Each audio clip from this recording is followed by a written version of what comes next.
Welcome to the Calmanalytics channel. This is Boris Tizenhausen with you. In this episode, strikes on oil refineries, oil depots, and the Russian Federation's railways continue. Starlink is in China's crosshairs, and the US is preparing Witkoff's visit, which could be the Kremlin's last chance. Gazprom is hitting a 50-year anti-record, and it turns out that Matvienko's son lives in a villa in Italy. A new gift from China, the chikungunya virus, is making a comeback. 6,500 people are already infected in China, and it keeps spreading further and further. What kind of virus is it? How dangerous is it? All of this will be covered in today's episode. If this is your first time on this channel, be sure to subscribe so you don't miss future episodes. Let's get into it. So, flooding in the Krasnodar region, earthquakes, and a volcanic eruption in Kamchatka. By the way, this Krasnodar volcano has erupted for the first time in 600 years. So 4 days before the sanctions, and American nuclear submarines are getting closer to Russia, and it's only the beginning of August. Well, if that's not enough, Ukraine will add to it. Ukraine is striking Russian oil refineries and depots, and also paralyzing Russian military logistics in the south. As they say, with neighbors like these, you don't mind using drones. Well, and the shriveled alpha male, sensing even bigger troubles ahead, made a run for it. You all saw it. He held some kind of old man gathering there with Lukashenko, sending signals to Trump, trying to pretend that they're not bloodthirsty maniacs and killers, but kind old pensioners from Soviet movies. They just sat there, and it really did look like that. Lukashenko was sitting there. Oh, is that really how things should be done? We need to sit down properly, have a talk, drink some tea. Aren't we people too? Wouldn't that be better?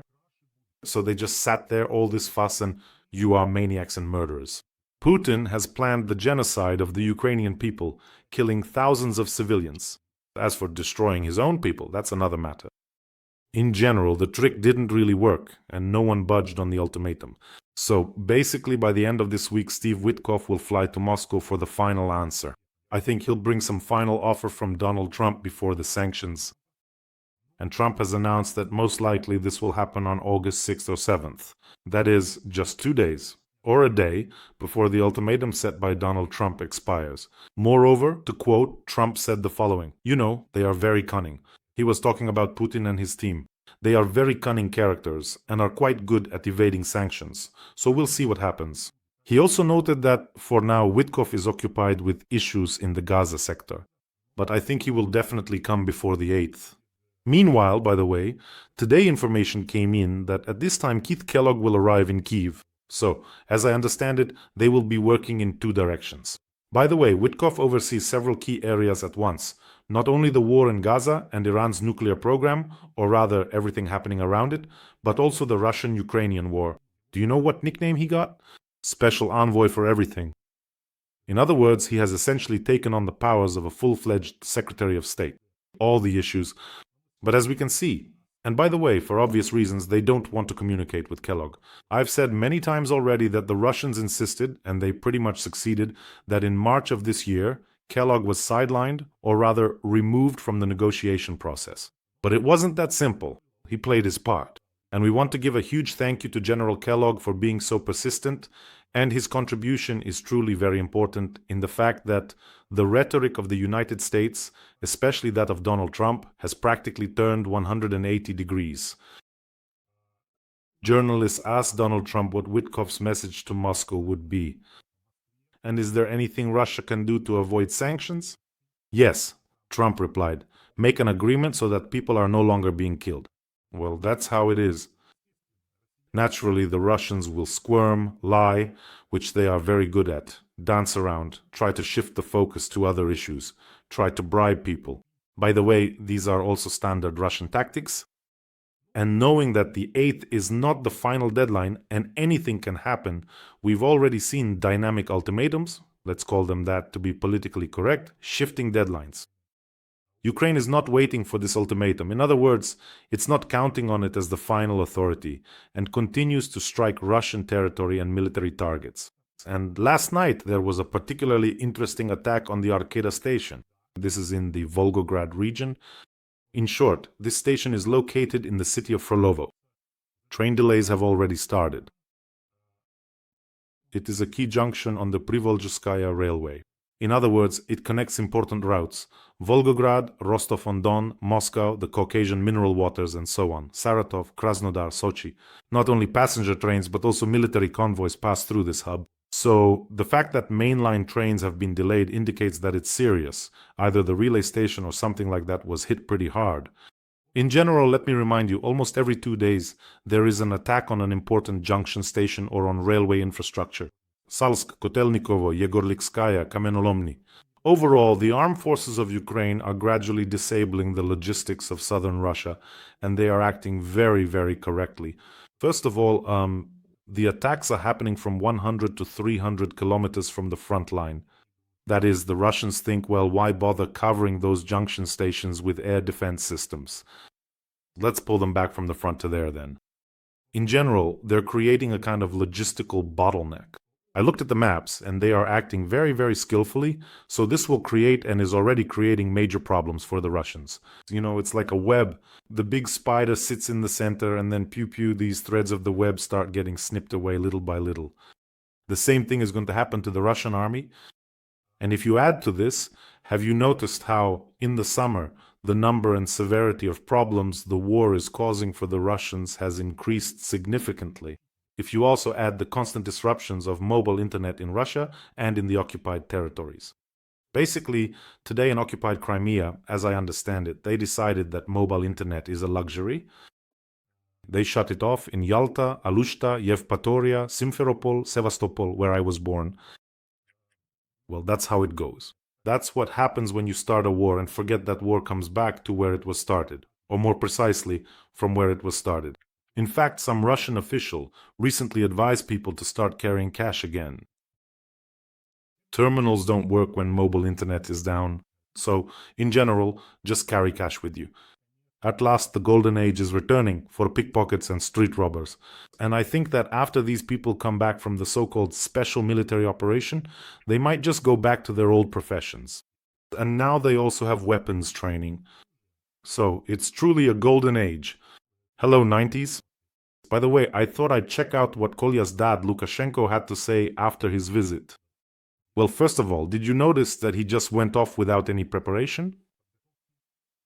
Someone compared them to two old men in a mental institution discussing geopolitics. Lukashenko was even in pajamas. He completely fit that image. I thought, let me see what valuable insight he'll have after talking with Putin. Usually they also brag about where they went, what they ate, what they drank. So I go to the channel that handles Lukashenko's media coverage, and I see the following text authored by Lukashenko.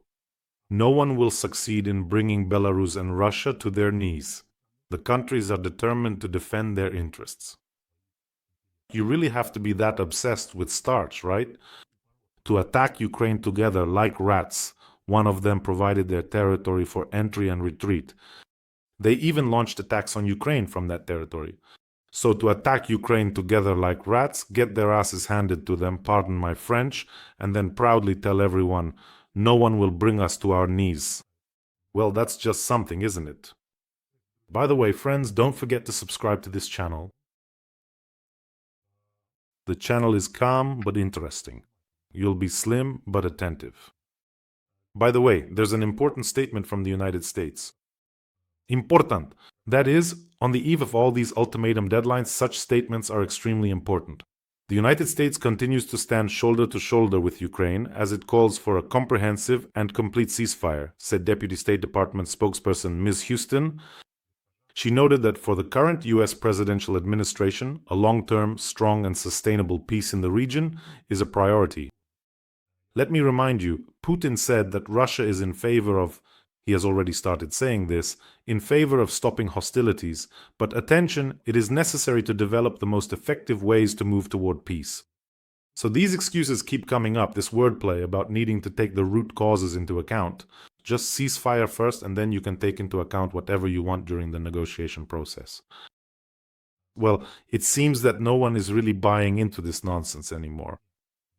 And Putin's spokespeople not only provoke open irritation, but also a rather sharp reaction. I think Medvedev, when he sobered up, was probably shocked himself by Donald Trump's reaction and by the fact that his drunken incantations summoned 2 nuclear submarines. China. Chinese military and government are researching and actively studying ways to counter Elon Musk's Starlink satellite network, which Beijing sees as a threat to national security. In general, that's the conclusion reached by the Associated Press.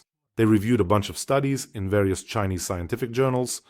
China is making significant progress in this area. They propose everything from stealth submarines equipped with lasers to specially designed attack satellites with ion engines. In short, they are planning to put up a serious fight.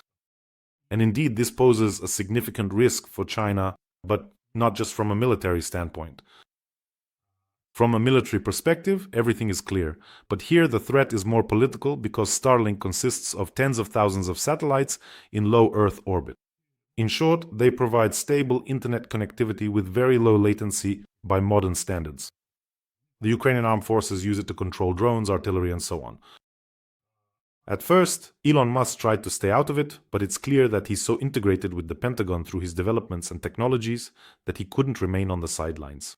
That's why Starlink is an element of military infrastructure, but to a greater extent, Starlink is that not independent, uncontrollable internet. It's, well, primarily a political threat. That's why China is so concerned about this issue. In other words, what was the first thing they did in Iran after the failed riots? They banned Starlink.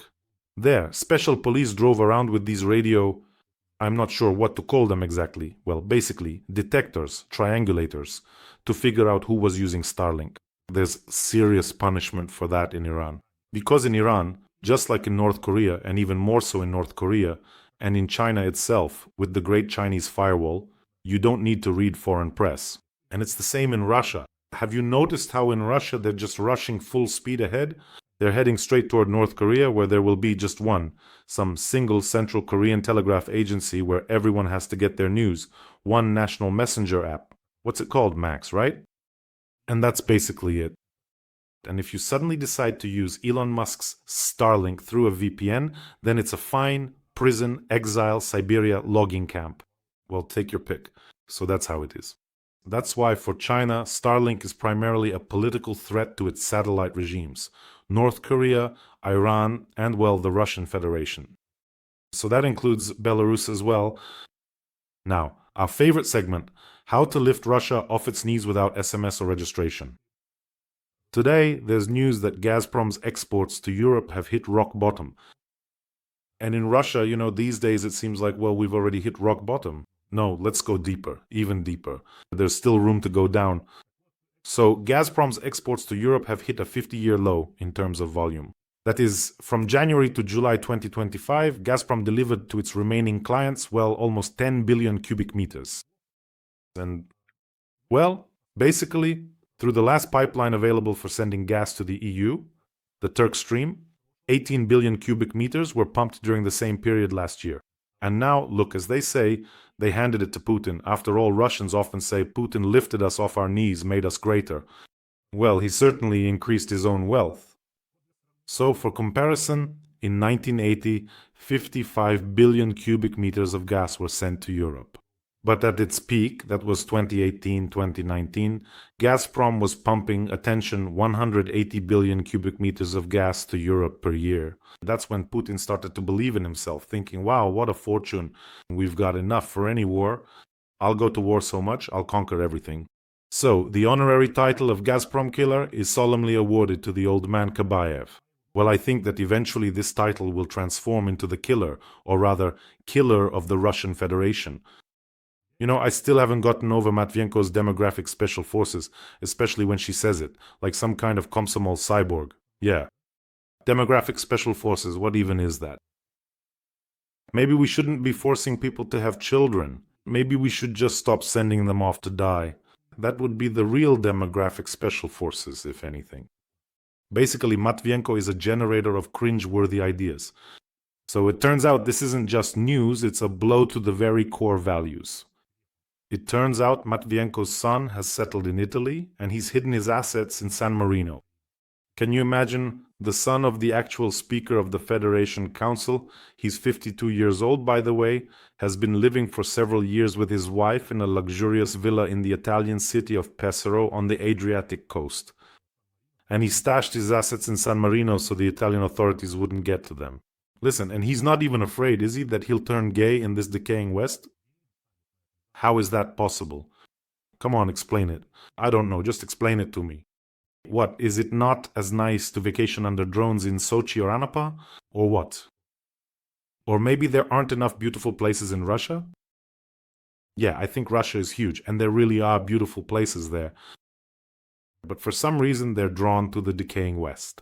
Their kids are drawn there, they themselves are drawn there, their mistresses, some grandchildren, everyone is drawn there. But that's not at all in line with our values. It's not right. Even Dugin, even he has a little apartment somewhere over there. How is that possible? How do you explain that to Russians? Maybe it's some kind of undercover activity.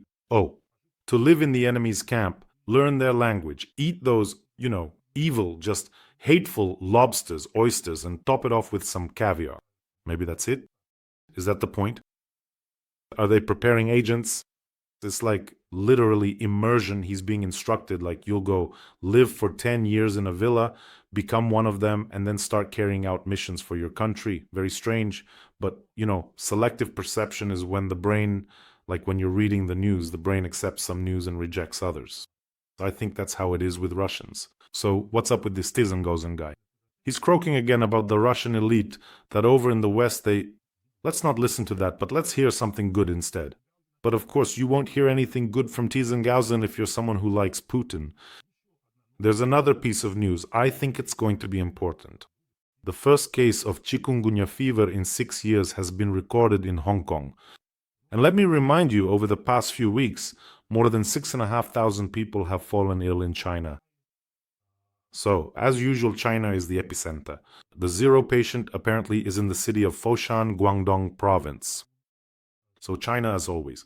Here's the most interesting thing. No one has been held accountable for COVID. No one has answered for the epidemic. Millions of deaths. The whole world lost years of their lives, and no one is held responsible for anything. How is that even possible? Colossal, truly gigantic amounts of financial resources and vast sums of money were meticulously spent to make absolutely everyone completely forget what had actually and truly happened to us. By the way, the fascinating name chikungunya literally and precisely translates as the one who bends over in the indigenous Makonde language, primarily because this particular fever typically causes severe, debilitating, and often excruciating joint pain. But let's talk about something positive. The mortality rate is extremely low. It's something like 0.001%. This isn't COVID, but the symptoms are unpleasant. High fever, joint and muscle pain, rash, nausea. These symptoms can last for several days. That's it. But up to 40% of those who have had it later suffer from various chronic arthritis and pain. It can last for months or even years. As they say, how is China doing? Well, no, listen, it's just one trouble after another. And on top of that, they're even helping Russians. Well, friends, take care of yourselves, take care of your loved ones, and subscribe to this channel. Wishing us all a peaceful day. And of course, glory to Ukraine.